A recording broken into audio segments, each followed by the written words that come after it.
They called us the queens of the new empire, but our crowns were made of ashes. Deep within the grand halls of the Third Reich, behind every iron salute and golden banquet, there were women who lived as royalty, adored, feared, and envied.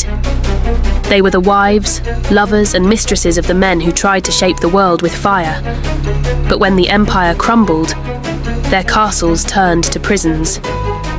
Tonight, we enter the forgotten world of the Nazi princesses, the women behind the tyrants, and the price they paid when power fell. The year was 1939. Europe trembled under a rising storm. As men prepared for war, a new elite class flourished inside Germany, the inner circle of the Führer himself. They lived in marble villas and country estates seized from conquered lands. They dined in candlelight while bombs fell hundreds of miles away. And beside them, often draped in silk, their hair pinned with pearls, were women who believed they were living at the centre of destiny. But who were they? Were they merely companions or architects of ambition themselves? And when the empire turned to dust, what became of these so-called princesses of the Reich? This is their story, a tale of love, loyalty, and ruin beneath the shadow of absolute power. In the early 1930s, Berlin was a city divided between glamour and fear. The Nazi party Third Reich created not only a political empire, but a social one, a new nobility where loyalty replaced lineage. Old aristocrats mingled with soldiers, actresses, and social climbers. Lavish balls were held in government villas, where men in black uniforms toasted to a future of conquest, and women in satin gowns whispered about who would next catch the Führer's eye. Among them stood Magda Goebbels, the First Lady of the Reich. Elegant, poised, and adored, she was seen as the embodiment of German womanhood. But behind her smile lay a tragic devotion that would later seal her fate. Magda was no ordinary wife. Before marrying Joseph Goebbels, the propaganda minister, she had once been engaged to a Jewish businessman, a secret she buried deep. When she entered Goebbels' world, she became a symbol, always at his side, dressed immaculately, entertaining diplomats, hosting receptions that felt more royal than political. Yet their marriage was not built on love, but on image. Goebbels' affairs with actresses tormented her, and she often turned to Hitler for guidance, a man she worshipped like a spiritual leader. As the war began to turn against Germany, Magda's loyalty transformed into fanatic devotion. In April 1945, when the Reich collapsed, she followed her husband into the underground bunker in Berlin. And in that dark place, she made a decision that would forever mark her as one of history's most tragic figures. She could not imagine a world without the regime she had lived for. When the guns fell silent, Magda Goebbels was gone. Her beauty, her devotion, and her delusion buried beneath the ruins of Berlin. While Magda was the official face of the Reich's women, Eva Braun lived in shadows. She was young, spirited, and deeply in love with Hitler, yet to the world she did not exist. For more than a decade, she waited in silence. While Europe burned, Eva lived behind closed doors at the Berghof, the Führer's mountain retreat. She filled her days with photography, fashion, and films of laughter, a surreal world untouched by the war outside. To her, the Führer was not a dictator, but a distant, lonely man who belonged to the nation before he ever belonged to her. In the final days of the war, Eva made her choice. When offered a chance to flee, she refused. In April 1945, she married Hitler in that same bunker, a ceremony lasting mere minutes, beneath flickering lights and the sound of artillery. Less than 40 hours later, their story ended. Her wedding ring became her crown, brief, tragic, and eternal.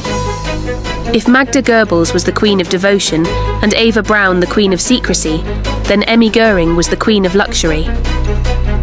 A celebrated actress before the war, Emmy married Hermann Goering, the head of the Luftwaffe, a man of immense power and appetite. Their estate, Karinhall, was a palace in the forest, filled with stolen art, gold furniture, and rare tapestries. Emmy held grand receptions, attended by generals and diplomats. She walked through marble halls in gowns sewn from Parisian silk, and her husband gifted her jewels taken from occupied territories. To the outside world, she lived like a royal duchess. But as the war turned and Goering's influence waned, her world began to collapse. When Germany surrendered, Emmy was captured. At her trial, she claimed she was merely a wife, unaware of her husband's deeds. Yet history remembered her not for ignorance, but for indulgence. After years of imprisonment, she returned to a modest home, a fallen duchess who once dined among kings of destruction. Far from Berlin, in the heart of Britain's high society, a young aristocrat dreamed of fascist glory. Her name was Unity Valkyrie Mitford, a socialite from one of England's most eccentric noble families. In 1933, she moved to Munich with a single purpose: to meet Hitler himself. Charming, blonde, and fanatically devoted, she succeeded. Soon, Unity was seen at his side, attending rallies, dinners, and private meetings. Her family, horrified, begged her to return home. But Unity believed she had found her destiny. When war finally broke out between Britain and Germany in 1939, Unity was shattered. She turned a gun on herself in despair, but survived, though gravely injured. She returned to England, silent and broken, where she lived out her days in obscurity. Her story became a haunting reminder of how obsession with power can destroy even those born into privilege. Beyond the famous names were countless others, women whose beauty or influence earned them a place near the throne of terror. There was Leni Riefenstahl, the filmmaker who immortalized the Reich-S image in grand cinematic style, later claiming she was merely an artist, not a believer. There were secretaries, socialites, and courtiers who wore diamonds one day and faced interrogation the next. Each lived in a world of illusion, convinced they were part of something eternal, never realizing that history had already written their downfall. In the spring of 1945, the empire that once seemed invincible was collapsing from within. The marble palaces became fortresses, then graves. The men who had promised a 1,000-year reign were gone, and their wives, once envied and adored, stood among the ruins. Magda Goebbels' loyalty ended in tragedy. Eva Braun's devotion led her to a doomed wedding. Emmy Goering's luxury dissolved into humiliation. Unity. Mitford's dreams turned into silence. They had lived like princesses of a dark empire, but when the light of truth rose, their crowns turned to dust. In the ashes of war, they were no longer symbols of beauty or power, only reminders of how ambition and adoration can twist into destruction. In history's grand theatre, the women of the Third Reich played their roles with elegance, vanity, and blind devotion. Some believed they were shaping destiny, others were merely swept along by it.